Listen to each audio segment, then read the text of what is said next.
Hello. यहाँ एक बार फिर से हम सारे होमवर्क को चेक करने वाले हैं आज। सबने क्या बनाया है, let's see.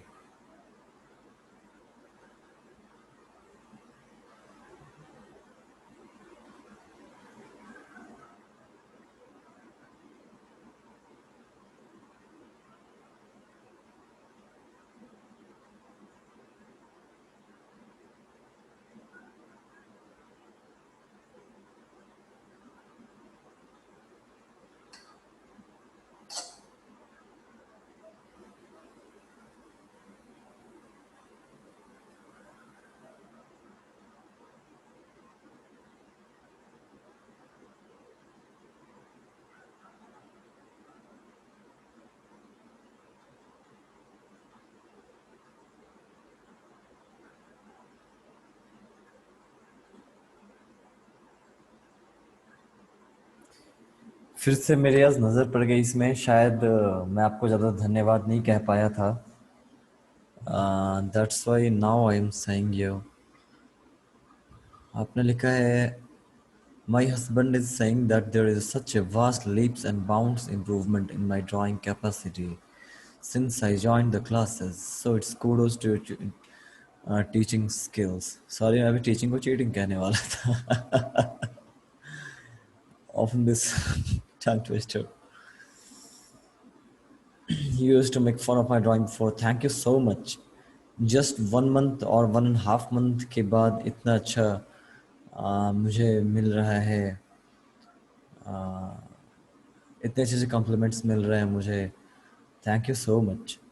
In fact really this is my passion, teaching is my passion, और मैं इसलिए टीच करता हूँ। और जब मुझे लोग कहते हैं कि यू टीच वेल, तो obviously because I am doing this for passion, it motivates me, it encourages me to go further beyond my own capacities. हाँ, एक इस पे मैं बना के ये देने वाला हूँ, एक डेमो में बनाने वाला हूँ, and I will record that, क्योंकि ये थोड़ा सा चैलेंजिंग है because there is very very subtle shift of subtle change और ग्रेडेशन ऑफ वैल्यूज। तो मज़ा आएगा। ये तो बहुत अच्छा बनाया था आपने रजनी मैम, आपने, है ना।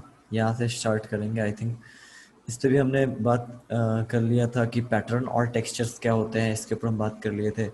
बट थोड़ा सा एक मैं हल्का रिवाइज करूँगा अभी, यहाँ फिर से ही बोलूँगा कि पैटर्न और टेक्सचर में एक का फ़र्क है, एक चीज़ की। हालांकि ऐसा समझना है ना, सेट थ्योरी वगैरह एक मैथ्स में होता है, it is just like that. जो लोग मैथ्स वाले हैं वो कनेक्ट कर सकते हैं, जो नहीं है मैथ्स वाले, no problem, you can also learn this. ऐसा कुछ नहीं है कि maths is needed for this thing, no.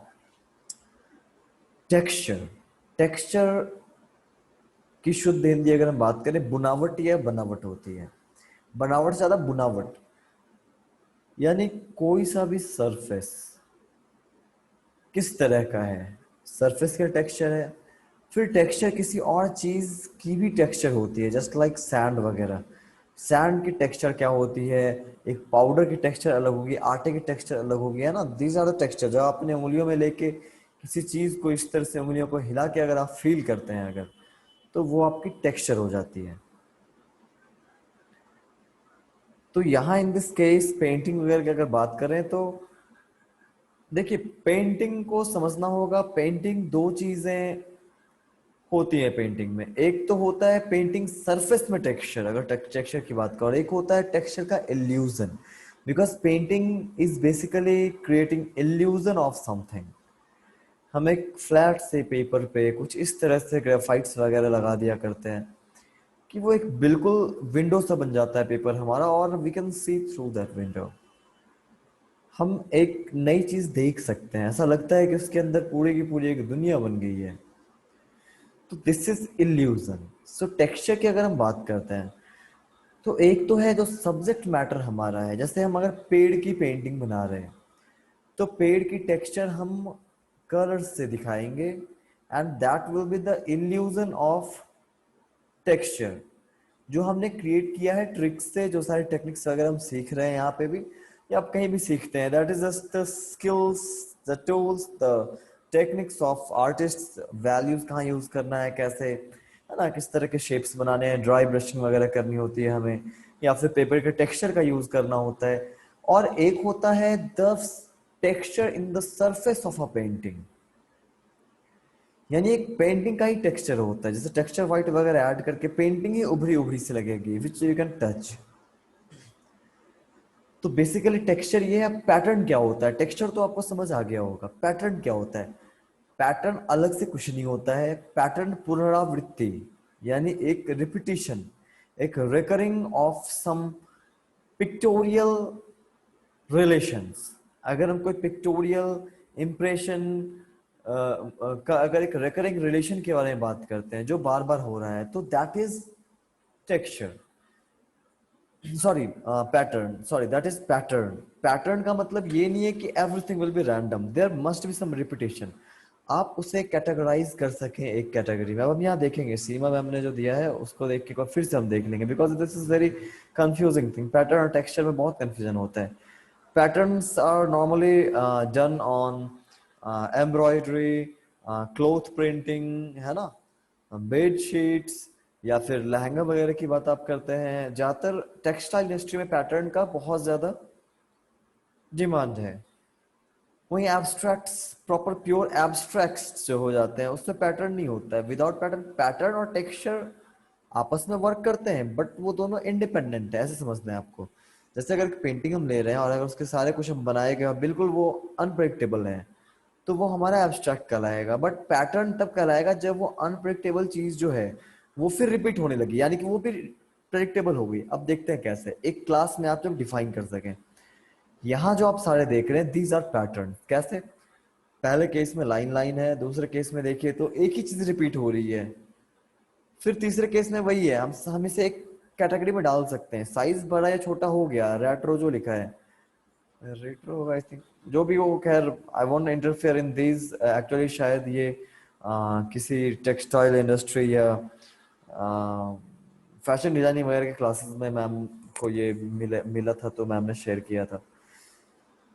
तो जो रेट्रो जो करके जो है उसमें अगर देखें तो साइज बड़ी या छोटी हो पर चीज एलिमेंट हमारा सेम है, repetition of the same element many times है, लाइक यू कैन प्रेडिक्ट। इसके अलग अगर हम थोड़ा सा बड़ा कर दें बॉक्स को, तो हमें पता है किस चीज से हमें बॉक्स को कैसे भरना है, because this is a pattern. फिर आगे हम देखते हैं शेफर्ड चेक। चेक का भी पता ही है आपको। You can use this on large areas as well, because you can predict कि आगे क्या होगा, है ना। टार्टन, ये भी रिपीटेशन है। फ्लोरल में भी रिपीटेशन है, एक तरह के फूल को आप रिपीट कर रहे हो, है ना। पेंसिल से जरूरी नहीं कि एक ही शेप का हो, एक ही साइज का हो, अगर आप एक कैटेगरी में भी उसे रख सकते हैं तो आप समझ जाइए कि ये पैटर्न है। लाइक जिसे आप प्रेडिक्ट कर सके, जिसकी आप भविष्यवाणी कर सके, जिसे आप बता सके इसके आगे अलग किस तरह का ये दिखेगा इसके बगल अगल।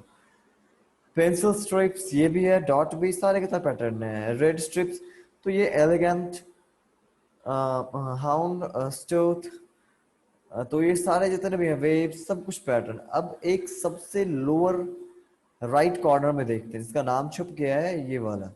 ये शायद है नहीं, ये आपको बहुत एब्स्ट्रैक्ट सा लगेगा बट स्टिल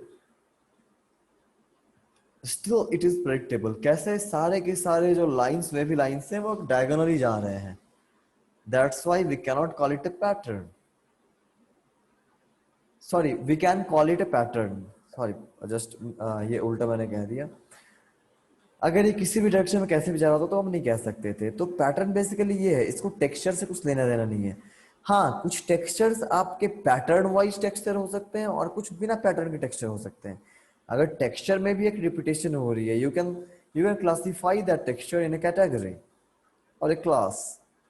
जैसे अगर आप उसको एक क्लास में कर दें कि हाँ ये इस तरह का लग रहा है, ये गोले गोले का टेक्सचर बना है, इस चीज का बना है, तब आप कह सकते हैं कि ये टेक्सचर पैटर्न में। बट ऐसा कुछ नहीं है, आप कैसे ही बना सकते हो, जस्ट लाइक एब्स्ट्रैक्ट आर्ट। तो उस जगह पैटर्न नहीं रहेगा, वो टेक्सचर तो होगा बट पैटर्न नहीं होगा कोई भी। तो पैटर्न बेसिकली रिपीटेशन से डील करता है, और टेक्सचर बेसिकली जो बुनावट होती है ना, जो उबड़ खाबड़ वाली चीजें होती हैं, या जिस तरह से फील कर सके, टच करके जो आप फील करते हो, दैट इज टेक्सचर।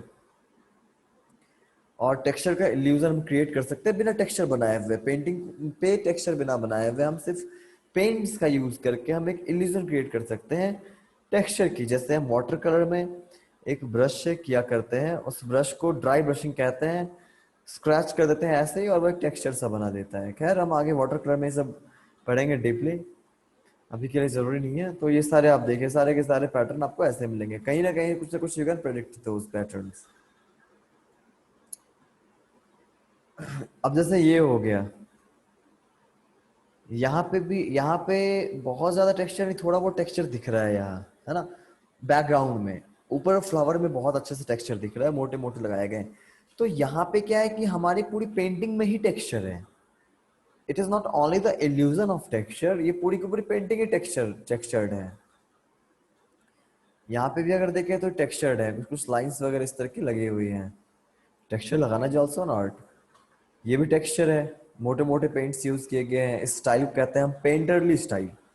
पेंटरली स्टाइल, ठीक है, पेंटर में एल वाई लगा दीजिए, ये पेंटरली स्टाइल कहलाती है। और ये जो आप टेक्निक होती है एग्जैक्टली देखिए, स्टाइल और टेक्निक में थोड़ा थोड़ा का फर्क है। अभी हम लोग बहुत ज्यादा नहीं पढ़ेंगे, थोड़ा आगे जाने के बाद हम लोग ज्यादा कुछ पढ़ेंगे और तब हम समझ भी पाएंगे। बेसिकली टेक्निक होता है, अभी मैं हल्का सा बताता हूँ आपको। टेक्निक होता है अप्रोच ऑफ डूइंग समथिंग। आपको ये पेंटिंग जब आप बना रहे होते हैं तो जो तरीका आप यूज करते हैं, जो प्रोसेस से रिलेटेड है, तो उसे हम टेक्निक कहते हैं। जैसे स्फुमैटो टेक्निक यूज की गई थी मोनालिसा में, जो उसके मिस्ट्री का बहुत बड़े वजह में एक वजह वो भी है, उसकी सारे एक्सप्रेशंस जो बहुत सारे चेंज होते नजर आते हैं because of the sfumato technique, Leonardo da Vinci ने यूज किया था। तो ये एक टेक्निक हो गया।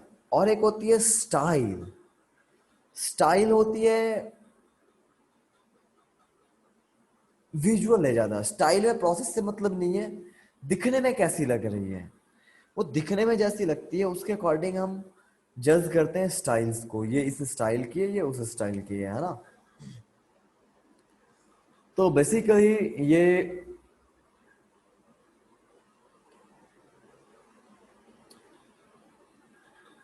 स्टाइल की अगर बात करें हम, तो स्टाइल ये पेंटरली स्टाइल, आपको देख के लग रहा है उबड़ खाबड़ मोटे मोटे स्ट्रोक्स लगाए गए हैं, वो है। लेकिन अगर टेक्निक की बात करें तो इट इज स्फुमैटो। स्फुमैटो मोटे मोटे पेंट्स को लगाने का और किस तरीके से उसमें टेक्सचर बनाते हैं, वो सारे पूरे प्रोसेस से डील करता है ये sfumato. Sorry, impasto, not sfumato, impasto, IMPASTO, impasto.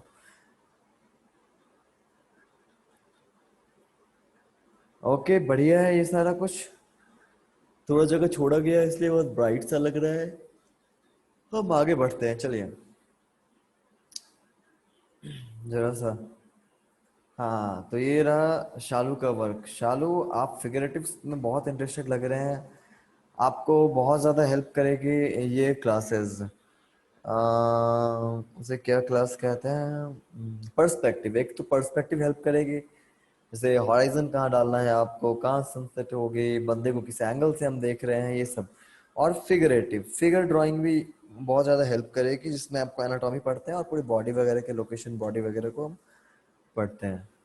और ये तो बहुत ब्रेंड। हाँ, आपके आर्ट के बारे में और कुछ मैं बोलूँ तो बहुत सही है आपका। जो एक पॉजिटिव चीज़ ये है आपके आर्ट में कि आपके जो रेशियोज होते हैं, जैसे कंधे की चौड़ाई पूरी बॉडी की लंबाई के अकॉर्डिंग, उसके हेड के अकॉर्डिंग, या फिर उसके ऊपर से वेस्ट तक की जो पूरा धर होता है, जैसे नेक टू वेस्ट तक की जो दूरी है, टॉर्सो बैक से देखे तो बैक कहते हैं। और जो नीचे लेग्स है, लेग्स हैं, उन सब के बीच का जो प्रोपोर्शन है वो सब बहुत सही है। और जो यहाँ पे आपने कुछ कपड़ों को मोड़ा भी है, रिंकल्स भी हैं, वो सब भी काफी सही है। तो बेसिकली थोड़ी शेडिंग्स पे हम थोड़ा सा अगर ध्यान दें इस पे, तो it will help you a lot. जरा सा शेडिंग पे ध्यान दीजिएगा and you have to draw it using single direction light. आप अगर रेफरेंस फोटो का यूज कर रहे हैं तो try to select one source light. एक तरफ एक साइड से लाइट आ रही है जिससे कि एक तरफ शैडो एक तरफ लाइट बन जाए। यानी पूरा गेम होना चाहिए आपके, पूरे फुल वैल्यू रेंज का गेम होना चाहिए, पूरे लाइट और शैडो दोनों का खेल होना चाहिए वहां पे शुरू से अंत तक, है ना। तब मजा आएगा, तब डेप्थ आती है। क्योंकि अगर आप डार्केस्ट डार्क यूज करेंगे, डार्क जो आप शेडोज यूज करेंगे वो लाइट को लाइट बनाएगा, है ना। तो इसीलिए बिना शेडो के लाइट भी कैप्चर करना इम्पॉसिबल है। बहुत अच्छा, ये बहुत ज्यादा खूबसूरत आपने बनाया है, मतलब मैंने भी इतनी जल्दी इतना इम्प्रूवमेंट मैंने भी एक्सपेक्ट नहीं की थी। और मैंने दूसरे वाले क्लास को भी दिखाया, वो कह रहे हैं बहुत बढ़िया ये जा रहा है, बहुत अच्छे से बनाया जा रहा है।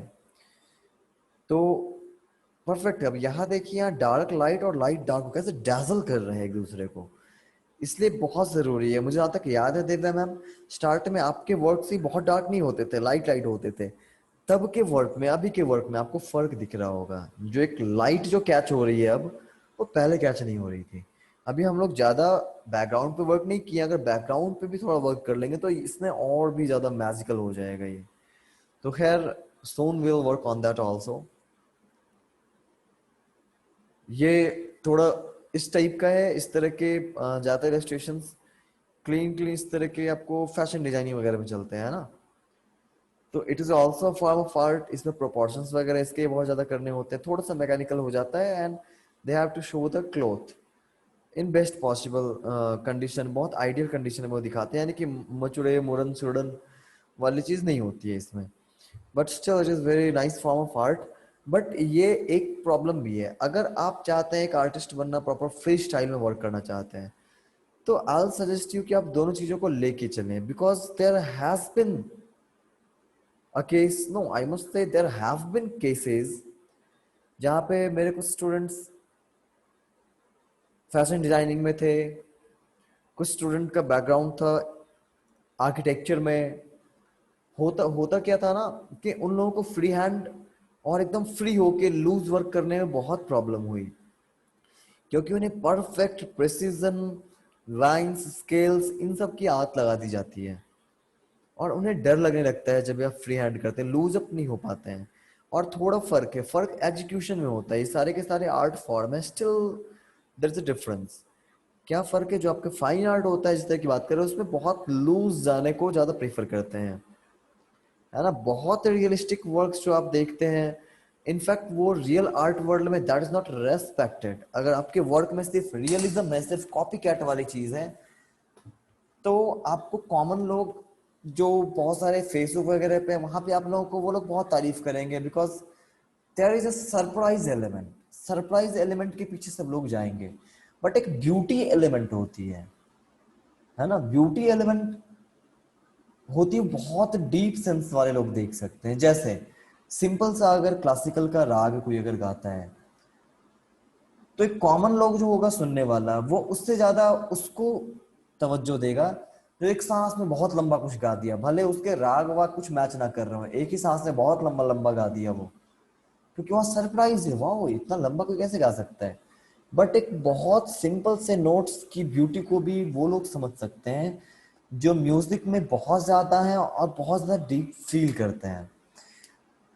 तो वही बात आर्ट में होती है कि सरप्राइज फैक्टर, भले आपको बहुत रियलिस्टिक फोटो रियलिस्टिक वर्ड्स, भले अंदर आपका कुछ भी ना हो, लोग वहां लाइक बहुत कर दें, फैंडम बढ़ जाए, पर आपको रियल आर्ट वर्ल्ड में उसकी इज्जत नहीं होगी।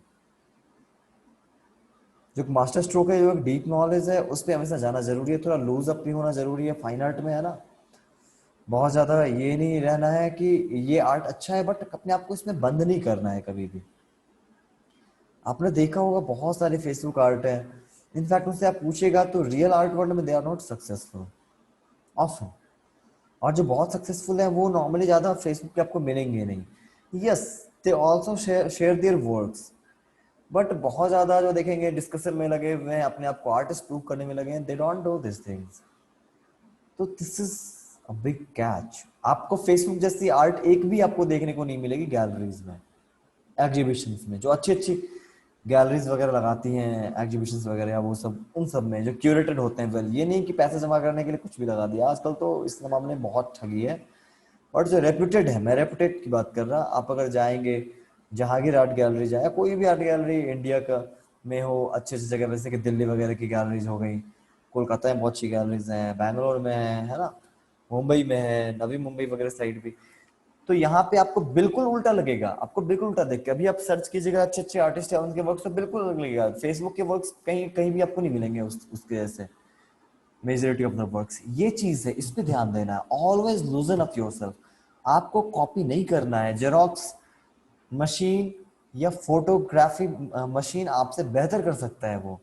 आपको कुछ अलग एलिमेंट डालना है, आपको महसूस करके उसमें फीलिंग डालनी है, आपको उसमें बहुत डीप मैसेज डालने हैं, और इसके लिए आपको लूजन अप भी करना होगा। तो सीमा मैम आपने बहुत अच्छा ये बनाया है, but try both kinds of drawing. आपको दोनों तरह की चीजें बनानी है, थोड़ा लूजन अप भी करके, प्रॉपर शेडिंग वेडिंग करके, और ये स्केल का यूज करके भी। मतलब इसे मैं आपको छोड़ने नहीं कह रहा, मैं कह रहा ऐड अप कीजिए, बिकॉज आप यहाँ पे फाइन आर्ट वाली क्लास अगर कर रहे हैं तो वो वाली चीज एलिमेंट आनी जरूरी है ना। तो ऐसा नहीं है कि यहाँ पे भी कुछ सीखना जरूरी है ना, उस क्लास की चीजें यहाँ नहीं करनी है। वो चीज ऑब्वियसली यहाँ पे आपको हेल्प करेगी, बट साथ में आपको थोड़ा लूज भी होना पड़ेगा, है ना। ये सब बढ़िया है। ये तो खैर मैंने ही बनाया था, मेरा ये वर्क है। हाँ, ये रेड वाइन, ठीक है। इस पे शायद किसी ने कुछ बनाया भी होगा। यस, एक ये रहा। जैसे इसे लूज वर्क कह सकते हैं, you can see the strokes, आपको स्ट्रोक्स दिखेंगे। कुछ बिल्कुल परफेक्ट नहीं है ये, बट इसमें एक कैरेक्टर है, इसमें एक फीलिंग है। ये आर्ट जैसा लग रहा है ना। और इसमें बहुत पॉसिबिलिटी हो जाती है, आप कुछ भी बना सकते हैं। दैट्स वाई ग्रिड टेक्निक आपको आगे बढ़ने नहीं देता है। ग्रिड टेक्निक चीटिंग है या नहीं है ये तो बाद की बात है, मगर ग्रिड टेक्निक से अगर किसी का घाटा सबसे ज्यादा होता है तो वो खुद आर्टिस्ट का घाटा होता है। स्टार्ट में तो आपको लगेगा आप बहुत रियलिस्टिक बना रहे हो, है ना, लेकिन वो आपको आगे बढ़ने नहीं देगा। कॉपी कॉपी कॉपी बस होगा। आप कभी ओवरऑल हार्मनी क्या होती है, कंपोजिशन क्या होता है, कलर बैलेंस क्या होता है, शेप क्या होते हैं, आई पाथ क्या होता है ना, स्टैटिक एंड डायनामिक बैलेंस क्या होता है, रिदम क्या होता है, कभी आप ये जान ही नहीं पाएंगे आप। जो ये सारी चीजें आपको अच्छे अच्छे गैलरीज में देखी जाती है, अच्छे से कॉम्पिटिशन में दिखाता है, ये आपका कभी बन ही नहीं पाएगा। सिर्फ कॉपी कॉपी कॉपी करते रहेंगे सिर्फ। तो आपके और आप आपके ना इस चीज को ये होल्ड कर लेगा, आपको आगे नहीं बढ़ने देगा, आपको कंफर्ट जोन में आप बंद हो जाएंगे।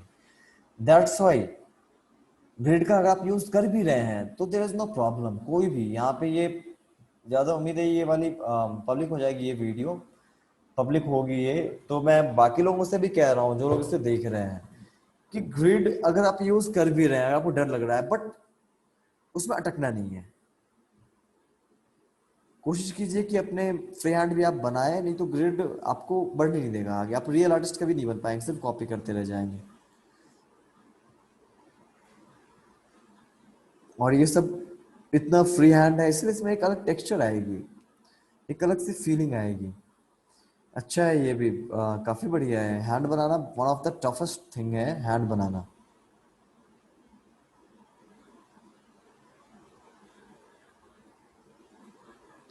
लेकिन काफी अच्छा यहाँ बनाया गया है।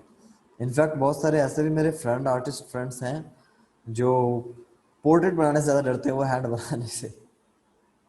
That's the truth. मुझे भी प्रैक्टिस अलग से करनी पड़ी थी मेरे लर्निंग डेज में, हैंड्स और फीट के ऊपर। फीट तो फिर भी हो गया, हैंड में काफी टाइम लगे थे। ये वर्क बहुत बढ़िया है। इसे मैं डाउनलोड करके अगर दिखाऊं तो it will be better, because ये रोटेट नहीं हो पा रहा, so I need to rotate it.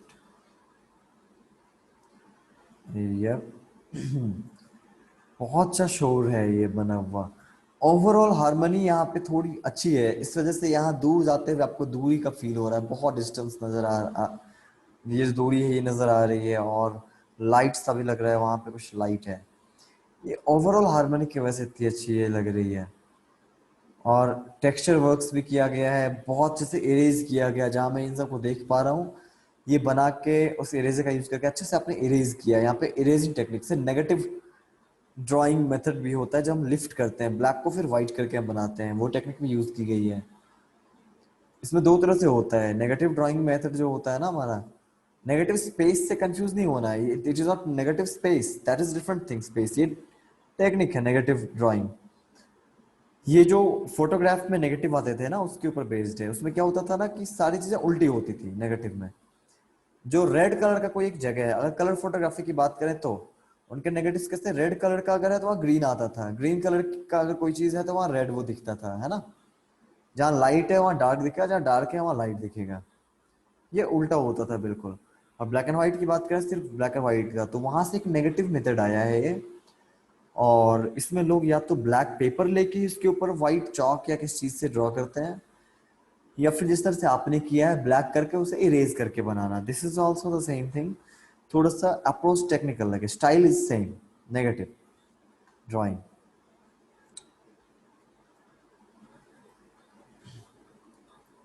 बहुत अच्छा है ये। और कुछ जगह आपने पेन का यूज किया है हाईलाइट स्पार्कलिंग लाइट को करने के लिए।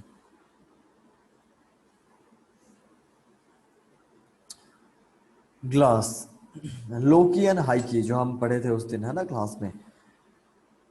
लो की में तो ये हाई की में तो अच्छा बना है, लो की में थोड़ी सी प्रॉब्लम है। कोई नहीं, मैं तुरंत डेमो बनाने वाला हूँ इस क्लास के बाद ही, आजकल में मैं डेमो बनाता हूँ एक उसके ऊपर और मैं दे दूंगा, है ना। ये इस क्लास के बाद भी डेमो वगैरह मिलते ही रहेंगे, उसको फिक्र नहीं है। Once you join the class तो आपकी ट्रेनिंग थोड़ी बहुत होती रहती है, जो मैं बनाता रहूंगा वो डेमो वगैरह आपको मिलता रहेगा कुछ टाइम तक, at least for 3 months. 3 months are enough to study a topic. आप 3 मंथ्स तक रहेंगे एक टॉपिक में, and it is not that hard and fast. फिलहाल के लिए तो हम काफी टाइम भी रह सकते हैं, जब आगे चल के बहुत प्रॉब्लम आ जाएगी, जो बहुत भीड़ कहीं हो जाएगी, then we will think about it. अभी तो आप लोग को आराम से आप उस ग्रुप में रहिए, प्रैक्टिस करते रहिए। मैं आपको डेमो भेजता रहूंगा, डेमो वगैरह सारे के सारे लोग देखेंगे, और फिर आप लोग ये बनाते रहेंगे, है ना सारे स्टूडेंट्स। तो आपको समझ आ जाएगा। और ये चीज़ें हमेशा चलती हैं, जैसे कि ड्राइंग एंड स्केचिंग की क्लास ओवर भी हो जाती है 2 महीने के बाद अगर आप लोगों की, फिर भी प्रैक्टिस तो जिंदगी भर चलती है। हर एक आर्टिस्ट जिंदगी भर प्लॉट करने की कोशिश करता है, शेडिंग लाइट एंड शैडो के ऊपर वर्क करता है। तो ये चलता ही रहेगा, मेरे भी चल रही है, आपके भी चलेगी, है ना। And we will keep on improving. थोड़ी यहाँ से प्रॉब्लम है थोड़ी, वो हम कर लेंगे ये लो की में बनाने में। वो यहाँ पे तो और भी अच्छा लग रहा है, कुछ और भी आपने किया है शायद इसे। यू हैव, वो कुछ डार्क कर दिया, कुछ डार्क वाले जगहों को, और आप देख लीजिए डार्क पे वर्क करते ही कैसे व्हाइट वगैरह निखर के आ गए हैं सामने। एक डिफरेंस आया और बिल्कुल लाइट सी नजर आ रही है इस पिक्चर में। यही होता है, बिना डार्क के you can never paint light, but you need controlled one. वो low key and high key, yes. High key वाला बहुत बढ़िया बना है, ये काफी कंट्रोल्ड है, काफी कंट्रोल्ड है। पेशेंस चाहिए होता है, लगता है आपको इस पे कम काम करना पड़ेगा, बट इनफैक्ट इस पे ज्यादा काम करना होता है, ज्यादा वक्त लगता है, इससे पेशेंस ज्यादा चाहिए होती है हाई की में वर्क करने में। हाई की और लो की पे फिर भी आपको कम टाइम लगेगा, बट स्टिल उसके अंदर भी आपको बहुत बारीक सा, बहुत हल्का हल्का ग्रेडेशन करना होगा उसमें। It needs patience.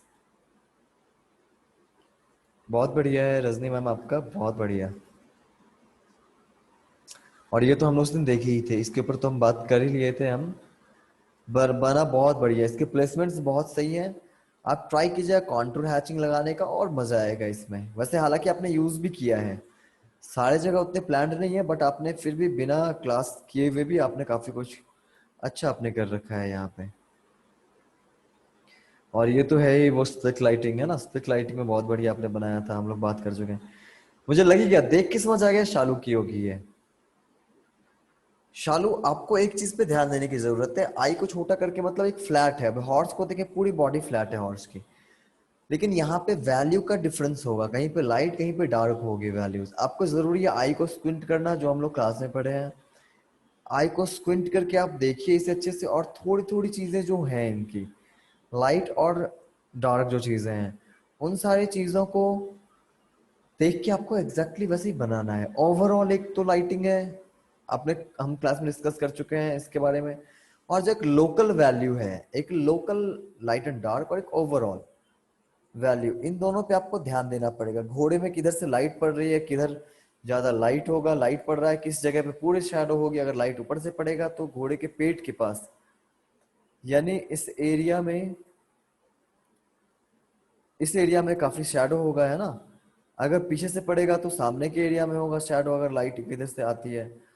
तो इन चीजों को आपको देखना पड़ेगा। ये पूरा फ्लैट लग रहा है, इसमें 3D बनाना है इसे हमें। बॉडी की वही बात है, सारे के सारे एक जैसे शेडेड हैं। प्लॉटिंग बहुत अच्छी किया आपने, but you have to work on shading.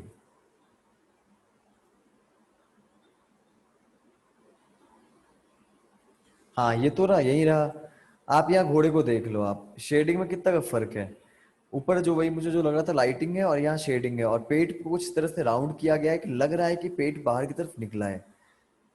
तो आपको ये सारी चीजों पे वर्क करना है। You have to shade these all things, है ना। शेडिंग पे you have to work a lot. अब इस बंदे की बॉडी देखिए, कुछ जगह पे कितनी लाइट है और किस जगह कितना ही डार्क है ये, है ना।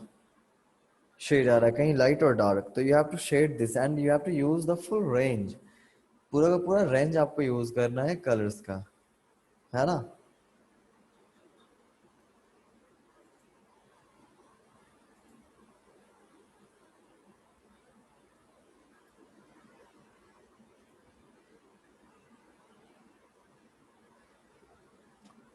ह्यूमन बॉडी पे आपकी बहुत जी कमांड है। यहाँ भी शेडिंग वगैरह थोड़ा सा इंट्रोड्यूस करने की कोशिश की, थोड़ी शेडिंग वगैरह ना अच्छे से बनाना।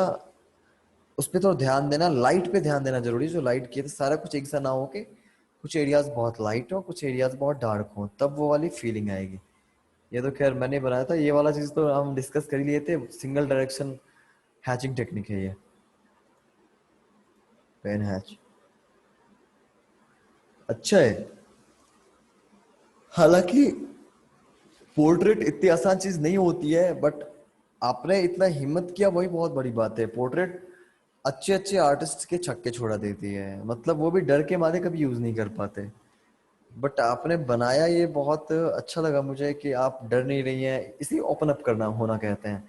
ऐसे ही आर्टिस्ट ओपन अप होते हैं, और जितना ओपन अप होइएगा ना, आपको नहीं पता है आपके अंदर कितनी क्वालिटीज भरी है। लगभग सारे स्टूडेंट्स के साथ, जो पिछले क्लास में भी था और अभी भी देख ही रहे हैं आप लोग, पता नहीं चलता उन्हें किस साइड में अचानक से वो अच्छा करने लगता है। दिव्या मैम पहले बहुत डरती थी, कहती थी कि नहीं हो पा रहा, और आप अब अगर देखें अभी तो शेडिंग में कितनी आगे वो बढ़ गई, उन्हें खुद नहीं पता था, है ना। फिर कविता मैम का अगर देखें तो किस तरीके से कंपोजिशन पूरे पूरे सीन को कितने अच्छे से वो इस्टेब्लिश कर देती हैं। तो ऐसे करके आपके अंदर बहुत सी चीजें पड़ी हैं। रजनी मैम को देखिए, उन्हें खुद भरोसा नहीं था कि वो लोकी में बना सकती है, और मैंने लोकी के ऊपर बहुत ज्यादा कुछ वर्क वर्क करके नहीं दिखाया आपको। और आप खुद देखिए उन्होंने कितना अच्छा बना रखा है लोकी में।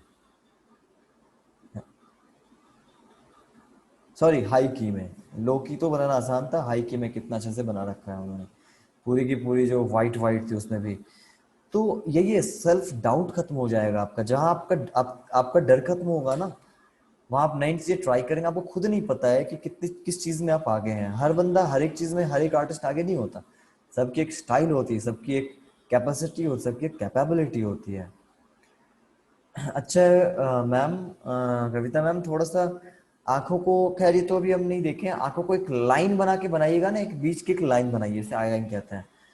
तो क्या होगा, आंखों की जो दोनों छोर हैं, दोनों कॉर्नर्स हैं, वो ऊपर नीचे हो गए, वो नहीं होंगे। तो ऐसी कुछ चीजें हैं, वो हम लोग पढ़ेंगे जल्दी। हम पोर्ट्रेचर की तरफ बढ़ेंगे। जो आपका अच्छा इसमें बहुत जोर लग रहा है वो है, एक तो पूरे हेड का जो शेप बनाया आपने। आंख जिस जगह प्लॉट होनी चाहिए, एक बच्चे के फेस में आंख जितनी नीचे होती है, जितना बड़ा ऊपर की खोपड़ी या ऊपर का जो ये हेड है, स्कैल्प वाला पार्ट है, वो जितना बड़ा होता है, गाल जिस तरह के होते हैं, मतलब ओवरऑल शेप और कंधों की चौड़ाई, मतलब ओवरऑल आपका बहुत बढ़िया है। हाँ, बारीकी के लिए तो ऑब्वियसली अभी हमने क्लास भी नहीं लगाया है, तो आपने जो बनाया वही बहुत अच्छा बनाया है। ये बहुत बढ़िया है, बहुत क्यूट सा लग रहा है। इनफैक्ट ये जो बैठ के बच्चे कुछ कर रही है ना, बड़ा क्यूट लग रही है ये। पैर ऐसे फैला के, चोटी ये लगा के, सारा कुछ आपने इस तरह बना रखा है। और अच्छी बात ये है कि आपने इसे लाइव बनाया। लाइव बनाना is not that easy. Life बनाना सीखने में आपको कब हेल्प मिलेगी? जब हम पर्सपेक्टिव पढ़ेंगे तब। अभी के स्किल्स ये यूज होंगे जिस तरह आप अभी कर रही है ना, जिस तरह से आई स्क्विंट करते हैं हम, डार्क एंड लाइट को देखते हैं हम, everything will be the same, यानी टेक्निक हमारा सेम रहेगा, अप्रोच। लेकिन जो उसकी दूरी वाली चीज होती है ना, कोई चीज दूर जाती लगती है, कोई चीज नजदीक लगती है, 3D वाला चीज है, वो रियल वर्ल्ड में कुछ ज्यादा ही 3D लगता है हमें। उसे समझने के लिए पर्सपेक्टिव की जरूरत पड़ती है। आप समझेंगे उस तरीके से पर्सपेक्टिव से, और बनाने के टाइम यू विल यूज अभी जो हम सीख रहे हैं स्केचिंग, वो वाले टेक्निक सारे स्किल्स यूज करेंगे हम। दोनों एक साथ मिलके आपको लाइव से ड्रॉ करना बहुत अच्छे से आपका क्लियर कर सकते हैं। कितने सारे मुझे टीचर्स डे के मतलब ये मिले हैं, विशेष मिले हैं, मैं मतलब समझ नहीं पा रहा। कुछ तो ऐसे स्टूडेंट हैं जिन्होंने बस जेएनयू में बस एक दिन क्लास लगाई थी, उसके बाद कुछ इश्यूज थे, पेरेंट्स उसके दूर जाने के लिए नहीं कह रहे थे, थोड़े से दूर में एनसीआर से वो आती थी, दूर पड़ जाता था, थोड़ा सा डरते थे, मगर उसने एक दिन लगाया, उन लोगों ने भी विश किया है। मुझे तो समझ नहीं आ रहा है कि मैं इतना डिजर्व भी करता हूँ या नहीं करता हूँ जितना आप लोग मुझे प्यार दे रहे हैं। सबका बहुत बढ़िया लगा, मैं आराम से बैठ के कल रात काफी देर तक सब देखता रहा सबका। भले मैं सबको रिप्लाई ना कर पाऊँ, यहाँ मैं देख सबका रहा था कि कौन सा बंदा किस तरह क्या दिया है। और अच्छा ये लगा कि बड़ा क्रिएटिव टाइप से था। आप लोगों की जो विशेष सारी हैं, सारे मैं कुछ देख रहा हूँ तो स्टिल लाइफ, कुछ एक क्रिएशन, कुछ क्रिएटिविटी टाइप की चीजों से नजर आ रही है। चॉइस जो भी चीजों की है, पढ़ने वढ़ने की चीजों चीजों में ज्यादा आप लोग डाल रहे हैं मुझे।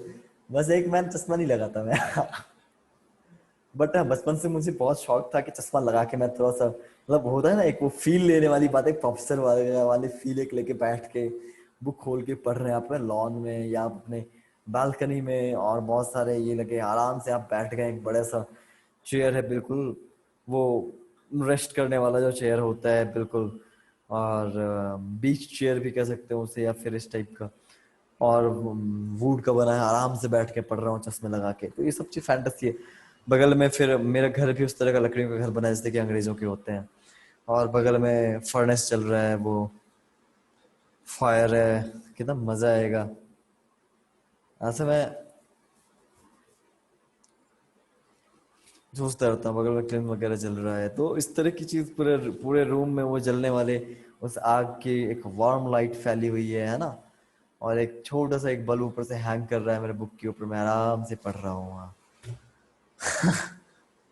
खैर, ये चीजें ही हैं जो हमें इमेजिन करना सिखाती है, इमेजिनेशन हमारी मजबूत करती है, इमेजिन करना सिखाती है। That's why always see dreams.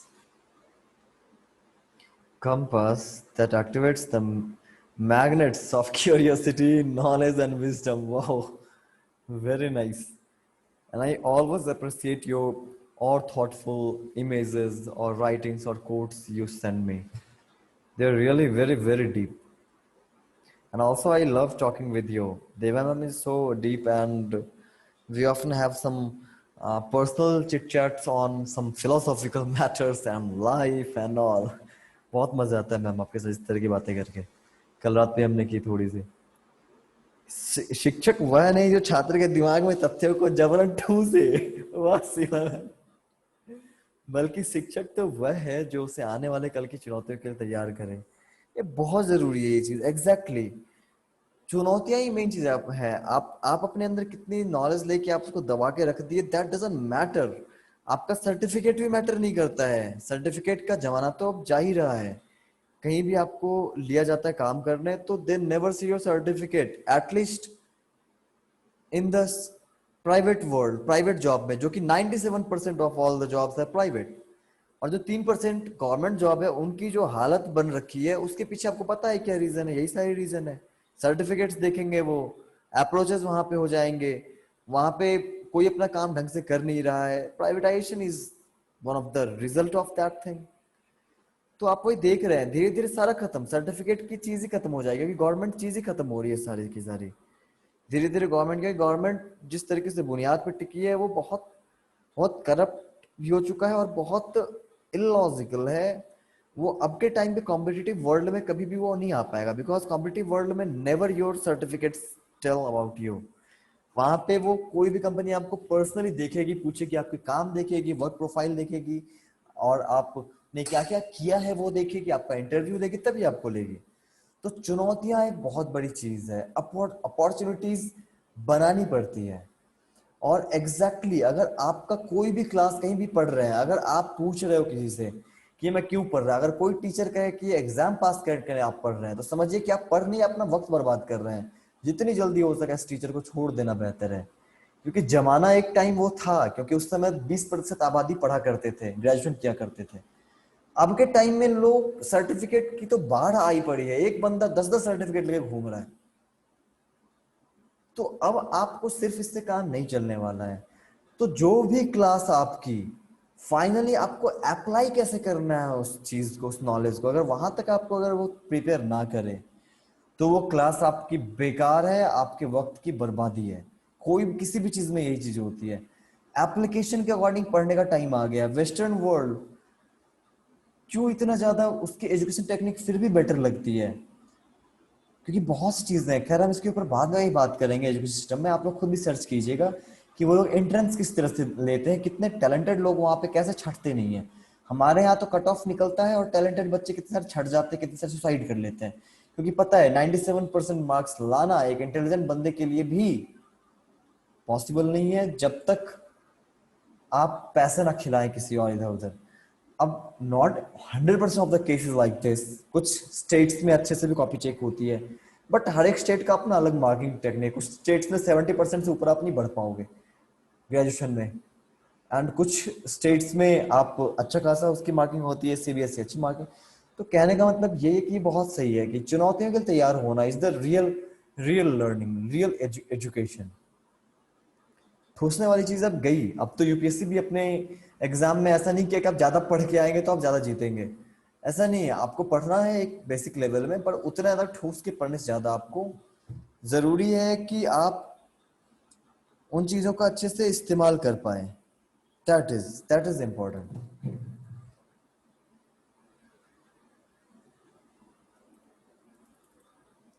तो आई थिंक सारा कुछ कवर हो गया है हमारा, ये सारे होमवर्क्स कवर हो गए। आप सब वर्क्स करें। शालू आप भी बहुत अच्छा वर्क कर रही है ना? Just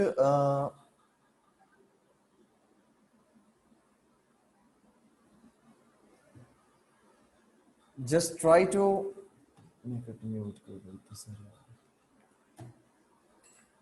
just keep in mind जो मैंने बोला है सारा कुछ, तो उस तरीके से आपको करना है। ठीक है, तो मैं भी अलविदा लेता हूँ। और हाँ, जिन लोगों को भी ऐसा लगे, कोई भी अगर चाह रहे हैं सीखना ये कलर मिक्सिंग वगैरह, तो आप लोग ज्वाइन कर सकते हैं। एक हमारी नई बैच शुरू हो रही है इस कलर मिक्सिंग पे। 1 मंथ में पूरा colour mixing, colour theory, colour perspective, everything colour से रिलेटेड। अब डायरेक्टली ऑयल पेंट करना पर्टिकुलर किसी एक पे नहीं, मगर कलर मिक्सिंग और कलर वगैरह से रिलेटेड जितनी चीजें होंगी, दूर और पास कैसे दिखाना है, इन सारी चीजों के ऊपर हम लोग ये क्लास करने वाले हैं, है ना। 12 क्लासेस हैं और इसमें बहुत एक अलग ही इंसाइट खुल जाएगी, आप परफेक्टली कलर मैच कर पाएंगे। और यही नहीं, आपको समझ आ जाएगा कि आपके लैंडस्केप जो आप बनाते हैं पेंटिंग, उसमें दूरी क्यों नहीं आती है, उसमें इतनी डेप्थ क्यों नहीं आती है, पीछे वाले की चीज के लिए कौन सा कलर यूज करना है, सामने वाले कौन सा यूज करना है ना। चलिए बाय, सी यू सून।